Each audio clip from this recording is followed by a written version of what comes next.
எல்லுன்னு length இருக்கக்கூடிய ஒரு ராடையும் 2Lன்ற length இருக்கக்கூடிய இன்னொரு ராடையும் படத்தில் காமிச்சிருக்க மாதிரி இணைச்சிருக்கிறாங்க. இந்த எல் ராடோட தெர்மல் கண்டக்டிவிட்டி வந்து 2K. இந்த 2L ராடோட தெர்மல் கண்டக்டிவிட்டி வந்து 3K. எல் ராடுடைய ஒரு எண்டில் வந்து 100 டிகிரி சென்டிகிரேட் இருக்குது. இந்த 2Lனுடைய இன்னொரு ரெண்டு அதில் வந்து 0 டிகிரி சென்டிகிரேட் இருக்குதுன்னு சொன்னாக்கா, ரெண்டு ராடும் சந்திக்கக்கூடிய ஜங்ஷனில் எவ்வளவு டெம்பரேச்சர் இருக்கும் அப்படின்னு கேட்டிருக்கிறாங்க. இந்த எல்ன்ற ராடு பார்த்திங்கனாக்கா 100 டிகிரி சென்டிகிரேட்டில் இருக்கிறதுனால ஹீட் ஃப்ளோ வந்து எல் ராட்லேருந்து தான் இந்த 2L ராடுக்கு ஃப்ளோ ஆகிருக்கும். அப்போ heat lost by the L rod equal to heat gained by the 2L rod. இந்த ஃபார்முலாவில் T2ன்றது ஹையர் டெம்பரேச்சர் மைனஸ் T1 அப்படின்றது லோயர் டெம்பரேச்சர். அப்போ நம்ம வந்து ஃபஸ்ட்டு ராடுக்கு வந்து இந்த ஃபார்முலாவில் போட்டோம்னு சொன்னாக்க Q/T equal to 2KA into 100 minus T1 divide by எல்லுன்னு வரும். இங்கே ஏன்றது கிராஸ் செக்ஷனல் ஏரியா.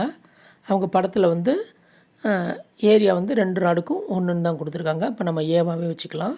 அதே மாதிரி செகண்ட் ராடுக்கு போட்டோம்னாக்க Q/T equal to 3KA into T minus 0 divide by 2Lன்னு இருக்கும். ரெண்டு ஹீட் ஃப்ளோவும் ஒரே அமௌண்ட் தான். அப்போ ரெண்டும் ஈக்குவேட் பண்ணி நம்ம ஷார்ட் அவுட் பண்ணி கொண்டு வந்தோம்னு சொன்னாக்க T1 ஈக்குவல் டு 57.1 டிகிரி சென்டிகிரேட்ன்ற ஆன்சர் நமக்கு கிடைக்கும்.